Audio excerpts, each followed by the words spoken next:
much as I don't like thinking about Boom's Firefly, I have finally bitten the bullet and made a video discussing how I feel this publisher majorly screwed up their attempt to keep Firefly in the air. So some parameters. I could moan about Boom's Firefly for hours, so I've had to set myself some restrictions to keep this discussion focused. Here I'm only going to be discussing the first arc, the Unification War, which is the first 12 issues of their mainline series. I'm only going to be talking about the actual material, not about the company's marketing or anything extraneous to the actual product itself. I've decided also to limit my criticism to only the things which genuinely bothered me enough to impact my enjoyment of the story. I find it's very easy once you've decided that you don't like something to see other flaws beyond what you initially disliked about the material. Flaws that in another context you'd be willing to overlook. And I don't want to make a list of every little error in these comics. It would be exhausting, and I think ultimately we would come across as petty. So I'm only going to discuss the things that genuinely made me dislike these stories. And finally, to be clear, I'm not critiquing this comic as a piece of literature. I'm criticising it as a piece of Firefly tie-in media. To me, the single most important element of writing a book based on pre-existing characters is that you have to nail their voices. I think this is particularly true and particularly challenging in Joss Whedon's work. The characters all have very distinctive ways of talking. It's not trivial to rigidly define how a given character talks, but you know when it's wrong. You know when a character just doesn't sound like they should. And I don't know about you, but it pulls me right out of the fiction when they don't. When I read the Dark Horse Serenity comics or James Lovegrove's Firefly novels, I can hear the voices of the original actors in character as I'm reading their dialogue.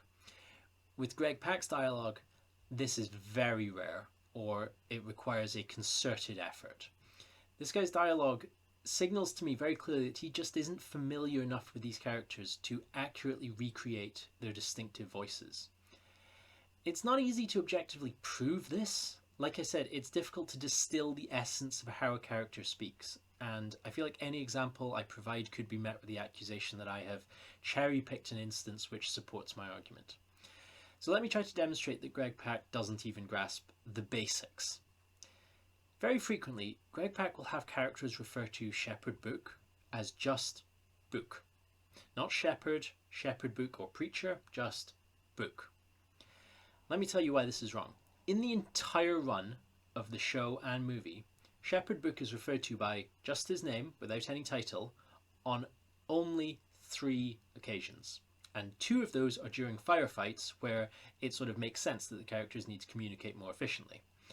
There's similar things like Zoe referring to Mal by his name, where in the show and movie she almost always refers to him as Captain when he's not around, and Sir when she's talking to him. And, a little fun fact, in the entire run, Zoe says Mal's name only 3 times.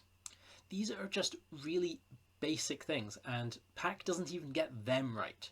So, to people who are actually familiar with Firefly, and I should say Greg Pak had never seen the show before he was approached to write this comic, these things just sound wrong. They stick out and remind me that what I'm reading isn't Firefly. Now I could stop the video here. For me, if you can't make the characters sound like they're supposed to, it's game over. I can't take your story seriously. It's not an unreasonable expectation for a Firefly comic to have characters that actually sound and feel like the characters from Firefly. However, I'm afraid it's not just the voices. Greg Pak also occasionally has them act very weirdly out of character, and I'm not going to nitpick the small stuff, but there are to my mind 2 particularly egregious examples in this arc which really put my back up. The first example is in issue 2, where Zoe and Wash, and I'm not making this up, shoot each other. The context is that Zoe is preparing to head off with Mal to face the Unificators who are hunting them for committing war crimes during the Unification War. Wash isn't on board with the plan, so Zoe shoots him to stop his protests. And as Wash lies down bleeding, he then shoots Zoe to stop her leaving. And this is just... no, this doesn't happen. Neither Zoe or Wash shoot each other. It's so not something they do. It's ridiculous, and It's a big reason that for a lot of people, myself included, the possibility of Boom's series ever being considered canon ended right here at issue 2. I think I get what Pak was going for. I think he was trying to be edgy and show how much these characters love each other through violence. But what he actually did was announce very clearly that he doesn't understand these characters at all. The second moment in this arc which particularly winds me up is this scene where Mal and Kaylee are surrounded by goons with guns, fairly typical Firefly situation. They're in a standoff, and how is this resolved? Kaylee takes the initiative and talks their way out of the situation. And look, I'm sorry, I love Kaylee. She's probably my favourite character. But this just isn't what happens in this situation. Kaylee is not good in these kind of life or death situations. You know, we can see that in war stories, we can see that in The Message, and we can see that in Objects in Space. Meanwhile, Mal has been in this kind of situation so many times that looking down the barrel of a gun probably doesn't even raise his heart rate at this point. This is not a situation where Kaylee would decide to take a leadership role, and certainly not one in which Mal would stutter and stammer and look to Kaylee to get him out of it. So, the voices are off, the actions can be weird as all hell, but there's another infamous problem with this series. Greg Pak introduces aliens into Firefly, and this was really a watershed moment, I think. This was the moment when I and many other Firefly fans threw up our hands and just said, yeah, that's it, this isn't Firefly, this guy doesn't know what he's doing. This was such a clear symbol that Greg Pak doesn't understand Firefly, he doesn't get the universe. To be clear, no alien life ever appears in Firefly. And it's not just that the show is silent on the topic of aliens, it's actually explicit. At the beginning of The Message, Simon and Kaylee visit an exhibit of what is supposedly an alien life form. It is, of course, only a mutated cow fetus, and the owner of the exhibit, predictably, is a charlatan. But what we can learn from him is that he says this exhibit is proof of alien life. Well, if alien life is known to exist in the verse, why is it a curiosity? It is a curiosity, therefore alien life does not exist in the verse. It's very clear that this scene is establishing, yes, we're in space, but no, there's no aliens. Until, I guess, Greg Pak thinks that it would be fun for Mal to fight a bunch of aliens with his cyborg friend for, and I'm not joking, 5 issues in a row. These creatures, the Crawlies, just don't belong in Firefly. This isn't Star Wars. This isn't Star Trek. The universe of Firefly is human-centric. It's very grounded. Firefly is missing most of the typical sci-fi ingredients, like aliens, and that's what makes its universe special. Greg Pak either doesn't understand this about Firefly or actively dislikes it, because this alien thing is just the start. As his run continues beyond this arc, he introduces more classical sci-fi things like androids and stargates, which have no place in this universe. But, well, that's a gripe for another day. So, Pak doesn't understand the universe, but what about the plot? Is that at least okay? I would say that the plot isn't exceptionally egregious in itself. It does mostly make sense on its own merit. But at the same time, it's not a plot or a story that I'm blown away by. To me, it feels like there's a lot of time spent moving the characters around from one place to the next place they need to be for the next thing which needs to happen. Large portions of this arc are rather tedious because it feels like Pak is just pushing pieces around the board. This arc is 12 issues long. This is a slog. And as a reminder, the first 2 Dark Horse Firefly stories were each just 3 issues, and both were brilliant and satisfying. Proof that you don't need 12 issues to tell a good story. I would say the thing that annoys me most about the plot, however, is that it's so big. Like, this story is on a larger scale, by far, than any episode of Firefly was. The whole thing builds up to the point where these 2 small armies are gathering for a fairly epic showdown. This story is the genesis for the next 2 arcs, which cover months and months of time.